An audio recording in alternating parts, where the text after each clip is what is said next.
Procrastination, the silent saboteur of your life. Dear friend, if there were a virus that spreads without air, water, or physical contact, it would be procrastination, a chronic illness that few are willing to treat. You know what? Procrastination doesn't come in the form of a vicious demon. It wears fluffy pajamas, a wool hat, holds a phone, and whispers, "Let's study tomorrow instead."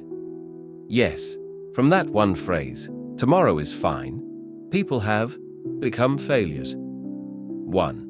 What is procrastination? It's when you play during study time and study half-heartedly during playtime. It's when you don't review the lesson before class and then sit frozen like a lamppost when the teacher asks a question. It's when you know you're wrong but immediately switch to the "not me" mode. It's when you think, "Why exercise? I'm so skinny the wind could blow me away anyway."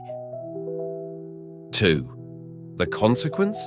A life full of what ifs. There's a feeling worse than sadness. It's regret. Did you know Thomas Edison failed over 1,000 times before inventing the light bulb? If he had procrastinated just one day for a nap, you might still be studying by oil lamp.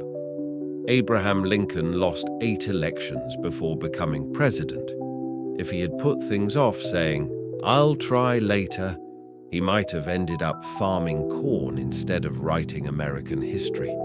And you scroll TikTok when the lesson gets tough, copy your friends' answers, and hide your mistakes instead of learning from them. You're slowly building a habit of failure, thinking it's a clever way to save energy. 3. The problem isn't that you're bad, it's that you're not serious yet. You're not less intelligent, you just lack patience. You're not lacking opportunity, you just keep saying, "I'll do it tomorrow." You're not losing to anyone except one opponent, your lazy, undisciplined self. 4. Want to change? Start with small things. Prepare your lesson before class, just 15 minutes, but consistently. Write down your mistakes and learn from them, because each fall teaches a lesson. Turn off notifications. You don't need to know who just posted a story. Blame less, act more. No one gets far by walking in circles. Exercise every morning. Don't wait until your body collapses to regret it. 5. The outcome of those who didn't procrastinate? History proves it. Leonardo da Vinci painted the Mona Lisa in 4 years, but he practiced drawing 3 hours a day for 17 years. Bruce Lee didn't practice 10,000 moves. He practiced one move 10,000 times to become a master. Marie Curie didn't discover radioactivity by chance, but through repeating experiments thousands of times while others gave up. They didn't wait to feel motivated. They started when no one believed in them, not even themselves. Final awakening.